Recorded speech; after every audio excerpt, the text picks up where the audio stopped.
मंत्रिमंडल में हमारे सहयोगी और अभिन्न मित्र,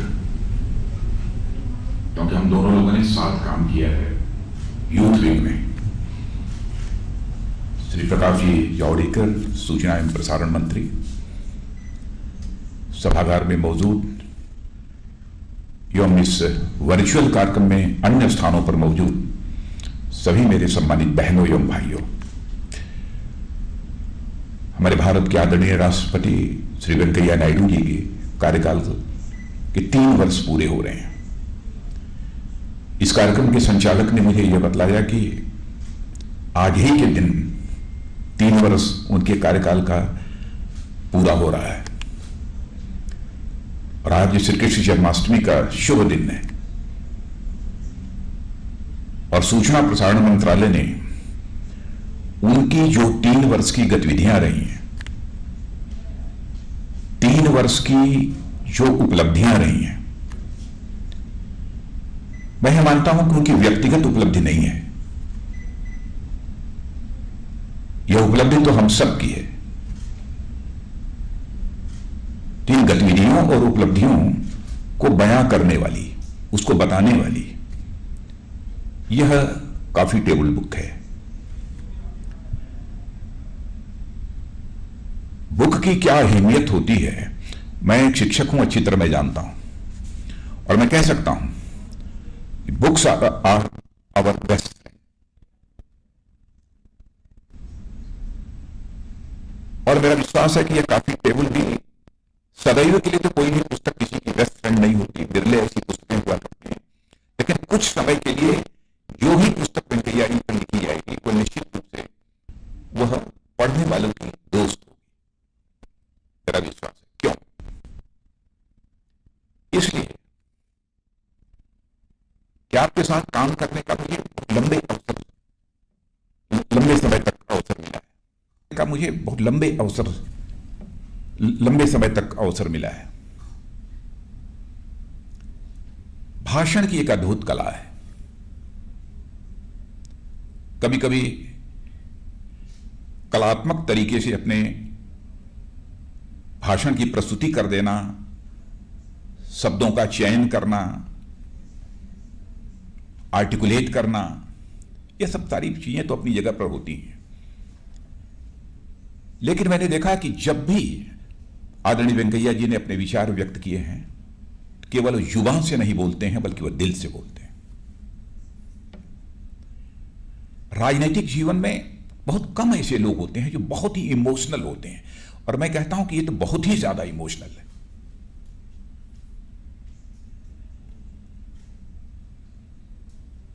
और इनके भाषण में इनके भावनाओं की अभिव्यक्ति,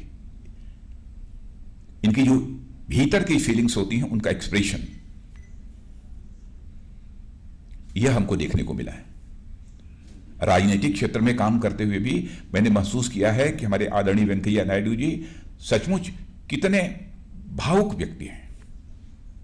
एक बार मेरे साथ की घटना है, हमसे कुछ थोड़ी बहुत गुस्ताखी हो गई थी। मैं तो बराबर बड़ा भाई मानता रहा और छोटे भाई के रूप में हमारा वो तक थोड़ी सी कुछ अनजाने में या गुस्ताखी हो गई थी।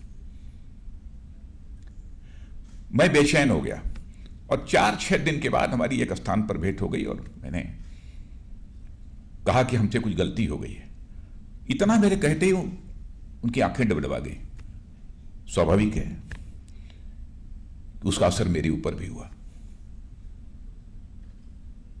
और मैं सच बताना चाहता हूं कि मेरा अपनापन इनके प्रति बढ़ गया उस दिन।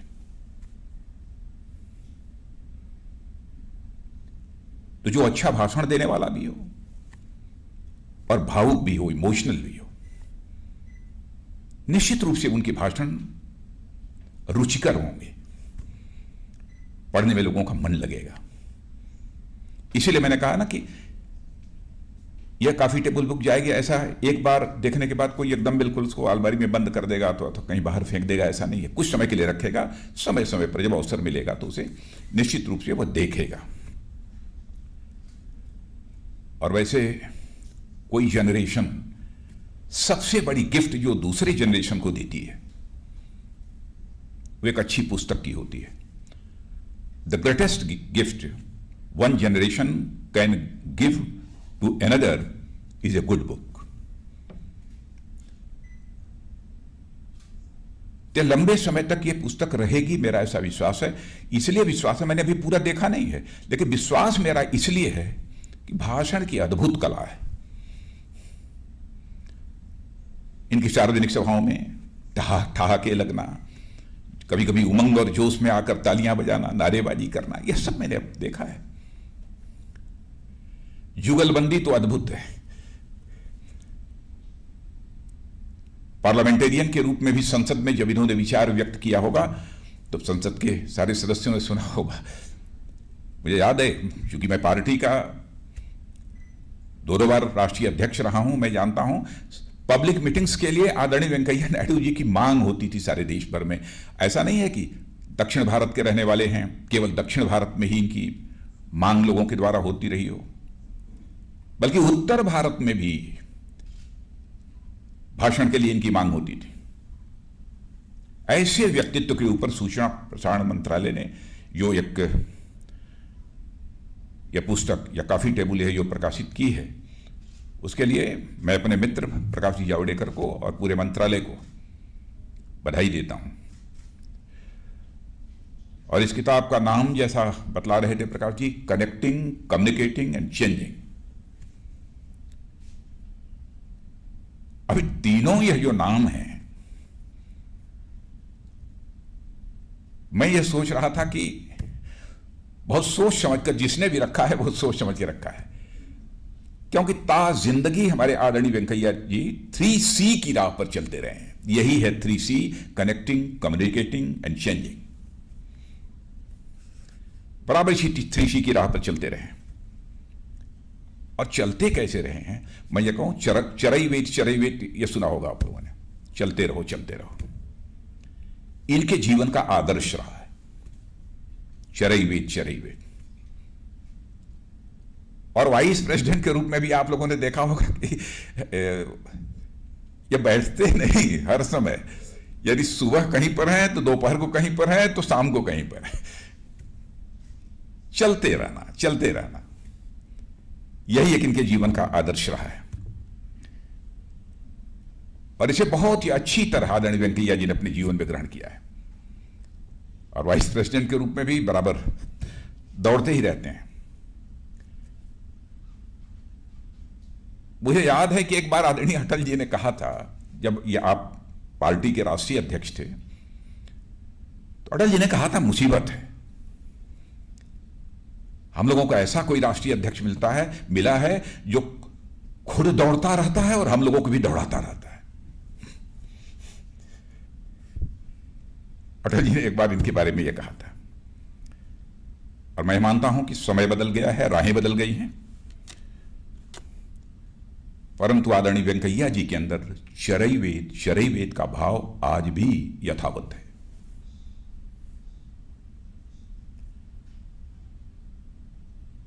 और ऐसे व्यक्तित्व के बारे में एक पुस्तक का प्रकाशन सचमुच मुझे इसकी जानकारी जब प्राप्त हुई तो बेहद खुशी हुई। कनेक्टिंग और कम्युनिकेटिंग का क्या मतलब होता है आप तो जानते ही हैं। किस भाव से कनेक्टिंग और कम्युनिकेटिंग इसका शीर्षक दिया गया है। जनता से हर समय जुड़े रहना, जनता को हर समय कम्युनिकेट करना, लेकिन एजेंट ऑफ चेंज के रूप में काम करना, यह इनके दिल की एक हसरत रही है कि हम कुछ परिवर्तन होना चाहिए, सकारात्मक परिवर्तन होना चाहिए। इसके लिए वो सदैव अपने जीवन में प्रयत्नशील रहे। अब जैसे मुझे याद है कि पार्टी में भी कहते थे, nation first, party second, self last. यही है ना, गलत तो नहीं कह रहा हूं? नेक्स्ट कह बोलते थे, हम सेकंड बोल दिए, पार्टी नेक्स्ट, सेल्फ लास्ट। यह वही व्यक्ति बोलेगा जो चाहता होगा कि हम राजनीति यदि कर रहे हैं तो राजनीति हम केवल सरकार बनाने के लिए नहीं कर रहे हैं, बल्कि हम राजनीति कर रहे हैं तो समाज बनाने के लिए राजनीति कर रहे हैं, देश बनाने के लिए राजनीति कर रहे हैं। वही व्यक्ति यह भाषा बोल पाएगा। और आपके दिल की एक हसरत रही है, सशक्त स्वाभिमानी और समृद्धशाली भारत का निर्माण। और कितने सौभाग्यशाली हैं हमारे आदरणीय उपराष्ट्रपति महोदय, इनके उपराष्ट्रपति रहते ही हमारे प्रधानमंत्री आदरणीय नरेंद्र मोदी जी के नेतृत्व में भारत सशक्त भी हो रहा है और स्वाभिमानी भारत के रूप में एक अपनी सारे विश्व में छवि भी बनाने में कामयाब हुआ है। और आर्थिक दृष्टि से भी, माने जिस तेजी से भारत आर्थिक दृष्टि से भी बढ़ रहा था, यदि यह पेंडेमिक ना आया होता, शायद वो अवरोध न पैदा रहा होता, तो हम आगामी कुछ वर्षों के अंदर ही 7 वर्ष लगता, 8 वर्ष लगता, हम भारत को दुनिया की टॉप 3 इकोनॉमी में लाकर खड़े होने में कामयाब होते। लेकिन हम आश्वस्त हैं, भारत बढ़ेगा। इस संकट की घड़ी को भी प्रधानमंत्री ने चुनौती के रूप में स्वीकार किया है और आगे का रास्ता क्या हो सकता है भारत को आर्थिक दृष्टि से भी समृद्धशाली बनाने का, उसके बारे में भी एक दृष्टिकोण उन्होंने अपना प्रस्तुत किया है। अब मुझे बताया गया कि इसमें 70 लेक्चर्स हैं, 14 कन्वोकेशंस में जो आदरणीय वेंकैया जी की जो स्पीचेज हैं वो भी हैं, और बहुत सारे, पहले जो वाइस प्रेसिडेंट नहीं थे तब भी कभी साइंटिस्ट को संबोधित करना, कभी शिक्षाविदों को संबोधित करना, कहीं कुछ करना, कभी किसानों को संबोधित करना, छात्रों को संबोधित करना। स्टूडेंट पॉलिटिक्स में भी बहुत ही एक्टिव रोल प्ले किया है हमारे आदरणीय वाइस प्रेसिडेंट महोदय ने। तो यह सब बहुत पहले ही करते रहे और मेरा यह विश्वास है कि जो कुछ इनको बोलते हुए मैंने सुना है, उस आधार पर मेरा यह विश्वास है कि अब इनकी पुस्तक पढ़ने वाले को निश्चित रूप से ज्ञान का एक नया पर्सपेक्टिव मिलेगा, ज्ञान का एक नया पर्सपेक्टिव मिलेगा, मेरा ऐसा भरोसा है।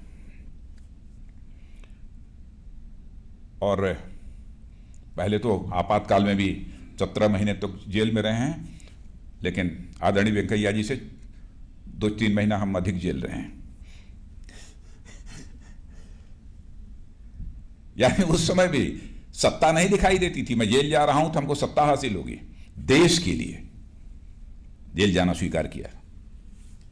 और इस समय हमारे देश के माननीय उपराष्ट्रपति के रूप में अपने दायित्व का निर्वहन कर रहे हैं और साथ ही साथ राज्यसभा जो सर्वोच्च सदन है इस देश का, उसके सभापति के रूप में भी अपनी भूमिका का निर्वाह कर रहे हैं।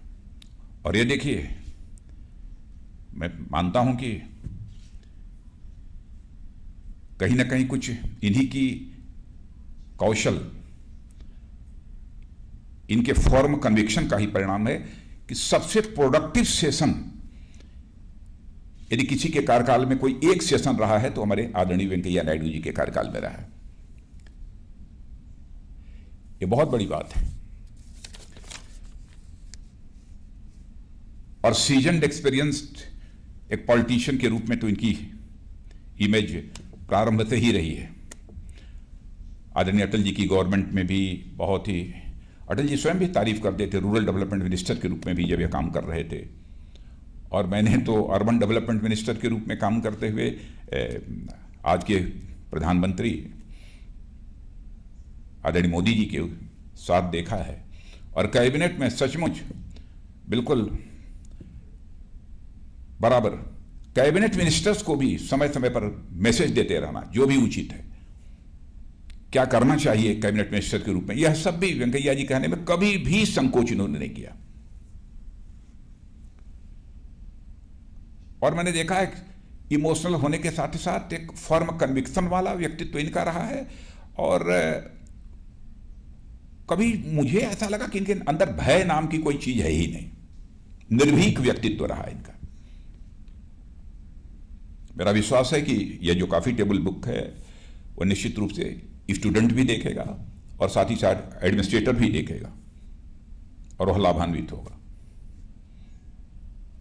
मैं आप सबसे इस अच्छी पुस्तक कॉफी टेबल को पढ़ने का अनुरोध करते हुए और आदरणीय उपराष्ट्रपति महोदय के प्रति हृदय की गहराइयों से सम्मान की अभिव्यक्ति करते हुए अपना निवेदन समाप्त करता हूं। धन्यवाद।